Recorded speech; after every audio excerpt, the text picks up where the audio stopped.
Hustle Up Trichy the perfect turf.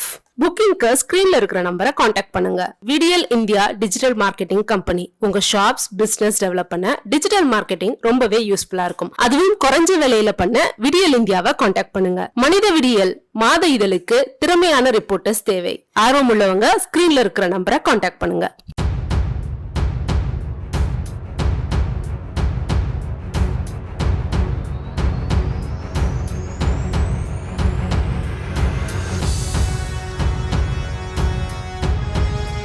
என் பையன் வந்து 10வது படிக்கிறாங்க. பேர் வந்து கார்த்திக்கு. 5 வயசு ஆகுது. அந்த எங்கள் வீட்டிலேருந்து ஒரு 2 தெரு தள்ளி வந்து இந்த கடை ஹோட்டல் வந்து இருக்குங்க. இந்த ஹோட்டல் திறந்து இப்போ ஒரு மாதம் அளவில் தான் இந்த ஹோட்டல் இருக்குது. ஆனால் கடை பேர் வந்து அது அரேபியன் ஸ்ட்ரீட்டு அப்படின்னு சொல்லி ஒரு பேர் வச்சுருக்காங்க. சனிக்கிழமை வந்து நைட்டு வந்து ஒரு 8 to 9 மணி இருக்கும். அங்கே போய் ஃபுட்டு சாப்பிட்ருக்கா அப்படி என் பையன் அவன் என்ன சாப்பிட்டான் என்னங்கன்னு தெரியல. அது வந்து ஃபுட் பாய்சன் ஆகிடுச்சா என்னன்னு தெரியல. நாங்கள் வந்து காலையில் ஞாயிற்றுக்கிழமை காலையில் அவன் வாமிட்டு ஒரு லூஸ் மோஷனில் இருந்தான். நாங்கள் எதுவும் யதார்த்தமாக எதாவது நடக்கும்னு சொல்லிவிட்டு நாங்கள் அங்கே பக்கத்தில் இருக்கிற ஜீவன் ஹாஸ்பிட்டலில் போய் ஃபஸ்ட் எய்ட் பண்ணணும். அவங்க வந்து ஒரு ஃபுட் பாய்சன் ஆகிருக்குன்னு சொல்லி ஊசிலாம் போட்டு அமுச்சு விட்டாங்க. அப்புறம் மதியானம் 1 மணி வரலும் எந்த விதமான இதுவும் இல்லை, பையனுக்கு அதிகமாக தான் இருந்துச்சு.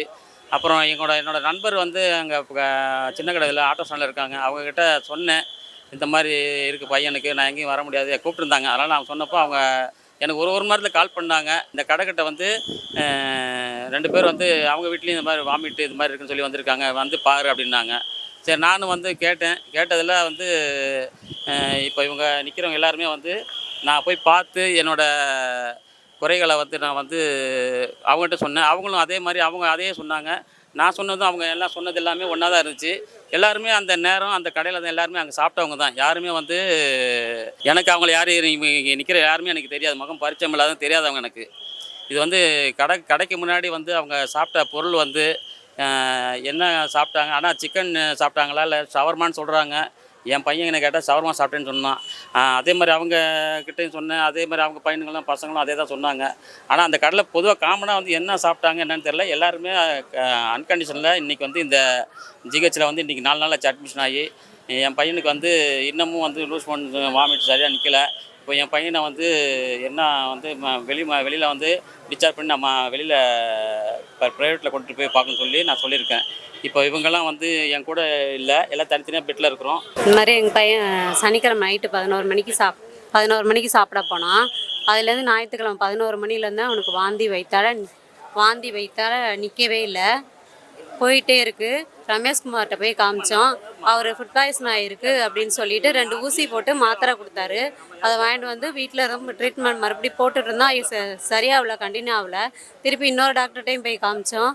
அவங்களும் மாத்திரை 2 ஊசி தான் கொடுத்தாங்க, அதுவும் கண்டினியூ ஆகலை. நேற்று நைட்டு ரொம்ப முடியாமல் ஆகும் நாங்கள் கொண்டு இங்கே அட்மிட் பண்ணியிருக்கோம். இப்போ ட்ரீட்மெண்ட் போயிட்டுருக்கு.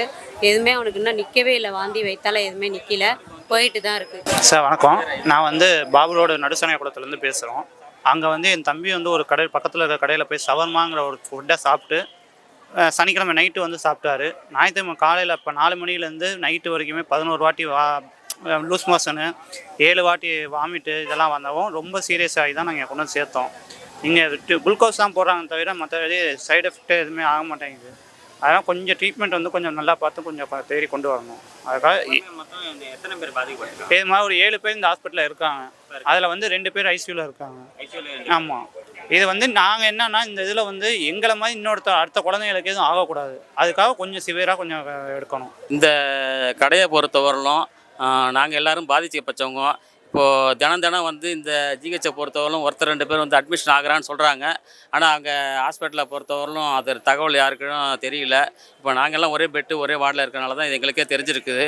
இது சம்மந்தமாக வந்து அந்த அதிகாரிகள் வந்து சில தகவல்களை வந்து மறைக்கிறாங்கன்ற மாதிரி தான் எங்களுக்கு தோணுது. ஏன்னா வந்து இது வரைக்கும் அந்த கடைக்காரங்க கடை மேலேயும் எந்த விதமான புகாரும் வரல. அந்த கடை உரிமையாளர் மேலே வந்து எந்த விதமான சட்ட நடவடிக்கையும் எடுக்கலைங்கிறது எங்களுக்கு சொல்லியிருக்காங்க. நாங்கள் அது சம்மந்தமாக காவல்துறைக்கிட்ட போய் கம்ப்ளைண்ட் பண்ணுறதா, இல்லை மருத்துவ ரீதியாக கம்ப்ளைண்ட் பண்ணுறதா, இல்லை வந்து உணவு பாதுகாப்பு பண்ணுறதா, எங்களுக்கு யார்கிட்ட பண்ணணும்னு எங்களுக்கு தெரியலங்க. இது சம்மந்தமாக வந்து இந்த எங்களுக்கு நண்பர் மூலமாக சொன்னாங்கனால தான் இவங்ககிட்ட நாங்கள் சொல்கிறோம். இதை பார்க்குறவங்க தயவுசெய்து எங்கள் பிள்ளைங்களுக்கு ஒரு நியாயம் கிடைக்கிறதுக்கு நீங்கள் வந்து சட்டப்படி நடவடிக்கை அந்த கடை உரிமையாளர் மீதும் இது சம்மதம் மறைக்கணும்னு விரும்புகிறவங்க அதிகாரி மீதும் நடவடிக்கை எடுக்கணும் நாங்கள் இது மூலிமா கேட்டுக்கிறோங்க. இது எங்களுக்கு வந்து இந்த பாதிப்பு மற்ற பிள்ளைங்க வேறு யாருக்கும் பாதிப்பு வரக்கூடாது. இப்போ நாங்கள் நிற்கிறது இங்கே 4 பேராக தெரியுது, ஆனால் எங்கள் பின்னாடி 40 பேர் பாதிச்சிருக்காங்க. அவங்களாம் யாரும் எங்களுக்கு முகம் தெரியல, யார் என்னன்றது தெரியல. தயவு செஞ்சு இதை வந்து சம்மந்தப்பட்ட முதலமைச்சர் தனி கவனம் செலுத்தி முதலமைச்சர் இதை வந்து எங்களுக்கு வந்து இந்த கடை மூலியமா சாப்பிட்டவங்களுக்கு பாதிச்சிருக்காங்க. நாங்கள் நிவாரண நிதி கேட்டோம், எங்களுக்கு நஷ்டஈடு கேட்டோம். நாங்கள் இதுக்காக நாங்கள் இந்த இது கொடுக்கல. கடை உரிமையாளரை எங்களுக்கு சட்டப்படி நடவடிக்கை எடுக்கணும்.